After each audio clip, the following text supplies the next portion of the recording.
Encontros com o futuro. Hoje com uma convidada muito especial, Lohane Souza, CEO da Acelere. Encontros com o futuro, Lohane, é uma iniciativa que aproxima o setor privado da academia, conta com o apoio da Prime, que é o braço de universidades da ONU, do Pacto Global, da ESPM, das Eurocâmaras, da PwC, do Conselho Regional de Administração de São Paulo e da ABERJ. E eu sou Matthew Schurtz, diretor do World Observatory. Tudo bem? Tudo bem. Lohane, conta pra gente o que faz a Acelere. A Acelere é a empresa de desenvolvimento humano e organizacional. Nós treinamos líderes, times de atendimento, vendas. Quem nos contrata são as empresas onde essas pessoas trabalham. E o nosso objetivo é desenvolver as soft skills, as habilidades de planejamento, execução, inteligência emocional. Para isso, a gente utiliza algumas metodologias que são consideradas relativamente inovadoras. As metodologias ativas de jogos, Lego, Team Building, Design Thinking. A gente leva o pessoal para o meio do mato e transforma isso em aprendizado. Sim. Ou a gente leva eles para desarmarem uma bomba num escape room e transforma isso em aprendizado. E temos utilizado mais recentemente a inteligência artificial para apoiar a aplicação do aprendizado depois que acaba o curso, depois que acaba o treinamento. Que interessante. Como é que acontece isso? Como é que você usa a inteligência artificial para isso? Nós criamos um agente de inteligência artificial que ele conversa com o treinando via WhatsApp após o treinamento. Então, imagine que 24 horas após um curso de desenvolvimento de habilidade de dar feedbacks ou de comunicação, o treinando ele começa a receber mensagens com pílulas de conhecimento e provocações para ele aplicar o que ele aprendeu. Sim. E a empresa determina quanto tempo essa IA vai ficar em contato. Quando o treinando decide interagir, a IA está pronta para ser um mentor. Então, para ajudar essa pessoa a aplicar o aprendizado, tirar as dúvidas dela e ajudá-la a resolver os seus problemas. Que interessante. Onde fica a empresa? A sede fica em Goiânia, é uma empresa de 8 anos de existência. Sim. Nós temos escritório em São Paulo, em Palmas e em Brasília. E atendemos todo o Brasil. Ah, que ótimo. E você está na empresa há quanto tempo? Eu sou fundadora. Você é fundadora? Sou fundadora e CEO. Sim. Nós hoje não temos outros sócios, já tivemos no passado. E hoje nós temos uma equipe de 12 pessoas em Goiânia e atuamos através de consultorias. Então temos uma consultoria em São Paulo que nos representa como canal de venda e execução e temos feito capilaridade no Brasil dessa forma. A gente chega na consultoria, você não vende ainda Team Building, as metodologias, a gente coloca ali dentro do portfólio dela. E quais são as habilidades que estão mais em falta hoje nas empresas?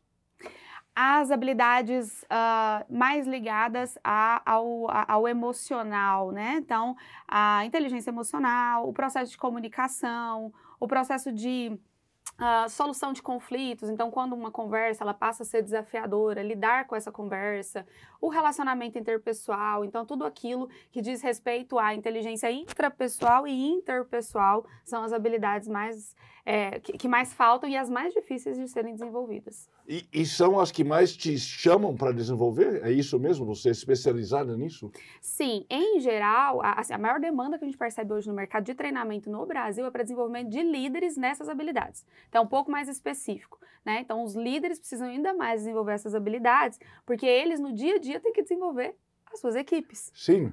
E faltam essas habilidades nos líderes? Muito, né? Porque o líder, em geral, ele é promovido pela sua habilidade técnica. Então, ele é um excelente técnico, ele vende muito bem, ele faz excelentes relatórios. Mas aí, quando ele tem que liderar a gente, aí ele tem que liderar a si mesmo e tem que lidar com os relacionamentos interpessoais e todos os desafios que isso representa. E o que eles fazem de errado? É mais fácil responder o que eles fazem de certo. Tá bom. O que você ensina ele a fazer? Bom, a gente... Ele ou ela, Sim, sim. As mulheres são melhores que os homens? Sim, as mulheres tendem a ser melhores. Em geral. Em geral, eu também não acho. Em geral, as mulheres são melhores que os homens nos relacionamentos, né? Sim. Eu não sei se isso tende a mudar, mas hoje é assim. Bom, o que um líder tem que fazer? Primeiro, que ele tem que conseguir estabelecer uma liderança, porque só o crachá não faz ele influente, não faz ele ser líder. Hoje as pessoas escolhem se elas querem ser lideradas por alguém ou não. Então ele tem que trabalhar a habilidade de comunicação, de influência, ele tem que aprender que o exemplo dele move mais do que a fala dele e todo o processo técnico de liderar que passa por como eu vou desenvolver a habilidade em alguém que não tem, como eu vou dar um feedback nessa pessoa, como eu vou delegar para essa pessoa não só entender o que tem que ser feito, mas ela também se comprometer, ver sentido naquilo. Então, são realmente habilidades em um nível de complexidade alto. Lohane, eu tenho aqui que você levou 10 empresas ao ranking de melhores empresas para se trabalhar. Como é que você fez isso? Foi através desse treinamento? Eu tenho 21 anos de carreira e 8 de Acelere. Então, antes eu fiz a minha carreira em RH. E o que a gente faz, né? Quando a gente deseja levar uma empresa a uma certificação de excelente empresa para trabalhar, uma empresa que tem um clima organizacional legal, uma empresa que engaja. Primeiro, a gente vai no básico, que é como é a experiência desse colaborador no dia a dia. E a experiência engloba tudo. A gente simplifica na experiência porque a gente fala o que acontece na hora que ele chega na empresa, a hora que ele vai embora. Qual é o tom de voz que o líder usa com ele. Então, como são as relações dele com o líder, como são as relações dele com a empresa, como são as relações deles com seus pares, com seus colegas de trabalho. E estudando isso, é claro que vão haver necessidade de ajuste. Em paralelo a isso, a gente tem que desenvolver o líder, que ele é o maior... ele é o protagonista do clima organizacional, ele é o grande eixo que move tudo isso. E a gente já tem que comunicar o que a empresa tem de bom, porque toda empresa tem coisas legais, por menor que ela seja, por mais que ela não consiga pagar bons benefícios, toda empresa tem algo legal. E a gente faz uma pergunta para os colaboradores, que eu entendo que todo líder, todo empresário deve fazer, que é, por que você continua aqui? Por que você não foi para um concorrente ainda? Se a pessoa consegue responder isso nos dá pistas do que a empresa tem de bom. Às vezes pode ser um trabalho que tem sentido, às vezes é realmente um clima legal. Eu nunca trabalhei com uma equipe tão legal, tão bacana. O trabalho aqui tem uma pressão que é sustentável. Então, a gente tem que entender o que a empresa tem de bom e comunicar. E eu entendo que isso veio ao encontro do tema do programa, que é a comunicação. Uma das coisas que a gente mais trabalhou em todas essas empresas, que nos contrataram em um momento que queriam chegar ao ranking, mas que já sabiam que estava no caminho. Essas empresas já sabiam que elas já poderiam competir. Então, não eram empresas muito desestruturadas. Sim. O que mais a gente fez foi ajustes e comunicação. Porque a experiência negativa do dia a dia, ela é forte em qualquer ambiente, em especial no ambiente de trabalho. Você está sendo pressionado, você está sendo cobrado por resultado, você não gosta de um colega, aquela coisa toda. Então, as emoções negativas, elas acontecem no dia a dia. E a empresa, ela tem que se preocupar em comunicar o que tem de positivo ali, porque a pessoa sozinha não percebe. Nós não somos treinados para perceber e sermos gratos pelo que a gente tem de bom no dia a dia. Na nossa vida pessoal é assim, né? Às vezes eu moro numa casa boa, mas eu quero morar numa casa melhor. Então, eu não estou treinado para reconhecer o que a empresa tem de bom. Então, a gente sempre trabalhou muito na comunicação. O que essa empresa tem de bom? Os benefícios, é só um plano de saúde? É só um plano de saúde, mas vamos documentar aqui um case onde esse plano de saúde mudou a vida de uma pessoa, salvou a vida de uma pessoa, da família. E assim a gente foi conquistando uma valorização da marca empregadora e chegando a essas certificações. Interessante. Então, comunicação você entende como meio que contar histórias. Sim. Você descobrir as histórias, é meio que o que faz o jornalismo, assim, achar uma história e contar essa história. Exatamente. E os profissionais de RH, eles não têm essa formação. Sim. Então, a gente vai para dentro das empresas falar o que é endomarketing, né? O que é comunicação interna e estratégica. Endomarketing é sempre bom explicar, eu acho. É o marketing para dentro, sim, né? Uhum. É como se a gente estivesse enxergando o nosso colaborador como cliente e a gente fosse vender a empresa e esse ambiente de trabalho o tempo todo. E esse trabalho é um trabalho que ele precisa ser consistente, tal como o processo de vender o produto da empresa para o cliente externo. E essa profissionalização, ela tem muito crédito nesses prêmios. Essa profissionalização de onde localizar as histórias do dono da empresa, de quem está aqui há muito tempo na empresa e contar o quanto essa empresa foi significativa na vida dessa pessoa, para a gente começar a gerar sentido na relação empregado-empregador e conseguir fazer com que as pessoas percebam o que tem de positivo ali. O que os empregados mais valorizam? Hoje, as pessoas valorizam sentido e saúde mental. Então, são as duas coisas que as pessoas mais valorizam. Recentemente? Mudou bem. Após a pandemia, a gente viu uma valorização do sentido e da saúde mental de forma significativa. Não só nos jovens. Não só nos jovens. Que isso disse que os jovens procuram muito isso, mas não é só a juventude, não. Não só os jovens.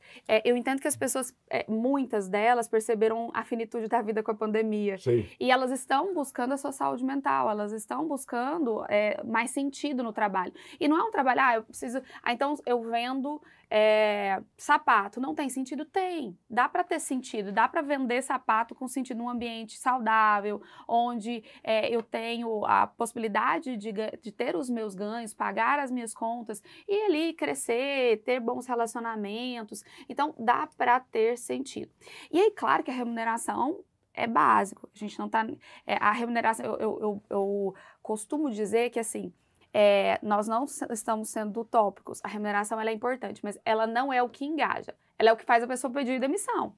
Ela é o que faz a pessoa pedir demissão. Exatamente. Sempre, ou quase sempre. O líder ruim e a remuneração ruim é o que faz a pessoa pedir demissão. Agora, o que ela valoriza para ficar? Ela valoriza para ficar o sentido e a saúde mental. Por quê? Porque ela não vai ter aumento salarial todo dia e você se acostuma com o que você ganha. Né? Então, não é o salário que faz ela ficar. O que faz ela ficar é ela continuar tendo saúde mental, perceber um sentido naquilo ali, ou seja, ter minimamente um bem-estar ali daquele ambiente. Ah, perfeito. Interessantíssimo isso. Ô, Lohane, você também é diretora na Associação Brasileira de Recursos Humanos. Isso. O que você faz lá? Bom, a ABRH, Associação Brasileira de Recursos Humanos, é uma instituição de 60 anos, que se iniciou aqui em São Paulo. Há 60 anos a gente está fazendo aniversário esse ano. Esse ano? Tem festa de galo, tem nem vestido para ir ainda. E a ABRH, qual é o objetivo dela? É fortalecer o profissional de RH e a área de RH dentro das empresas. Então, o que ela faz para isso? Promove network, eventos, conhecimento de ponta. E ela está bem capilarizada. Hoje a BRH está em 21 estados brasileiros. Cada um desses 21 estados tem uma seccional, que é um presidente, a sua diretoria. Cada seccional tem o seu congresso, tem os seus eventos, né? Tudo isso para, naquela comunidade, naquela região, a gente fortalecer a gestão de pessoas. Eu estou na BRH há 12 anos. Eu fazia parte da seccional Goiás. Sim. E agora faço parte da Brasil, que é essa gestora, né, de todas as seccionais, que tem a sua autonomia, mas que tem toda uma estrutura para que isso dê certo, para que isso aconteça. Perfeito. Lohane, fala um pouco da sua carreira. Como você se interessou por RH? O que você fez na faculdade? Vamos lá. Eu fui escolhida por administração e pelo RH. Então, eu não tive tanta autonomia sobre isso. E vou explicar por quê. Quando eu tinha 16 anos, eu me inscrevi num programa de jovem aprendiz e caí no departamento pessoal /RH. Então, comecei ali, né, fazendo apontamento de ponto eletrônico, aquela coisa toda. Sim. E meu desejo, quando eu enxerguei o que era o RH, eu quis ir para o RH. Naquele ano, eu fiz o Enem. Com 16 anos, eu fiz o Enem. E eu fiz parte da primeira turma contemplada pelo ProUni. Que legal. E eu escolhi 4 cursos. Jornalismo estava entre eles. Sim. Psicologia, administração, e eu não me recordo o que é o quarto, eu nunca me recordei. Enfim, fui escolhida por administração. Sim. Então, houve aí uma influência grande do universo, mas eu me apaixonei pelo meu curso, diferente de muitos que fazem administração e às vezes não se identificam, eu me apaixonei pelo curso, eu amo gestão. Eu fui aprender desenvolvimento humano para conseguir fazer o meu trabalho, que é desenvolver pessoas e organizações, mas sempre que me perguntam o que eu prefiro, eu prefiro ser empresária do que ser trainer. Então, eu prefiro a gestão do que o desenvolvimento de pessoas. Por incrível que pareça, porque é diferente da maior parte das pessoas. As pessoas gostam de trabalhar com desenvolvimento, e eu gosto, não que eu não gosto. Mas eu gosto de ser empresária, eu gosto de gestão, né? Então, eu acabei indo para essa área de RH. Tive uma carreira relativamente rápida, assim, com 19 anos eu tive minha primeira liderança, com 25 eu estava na diretoria, e aí com 28 eu decidi empreender. Sim. 29 eu decidi empreender. E criou a Acelere. Acelere, exatamente. Perfeito. O que é um trainer?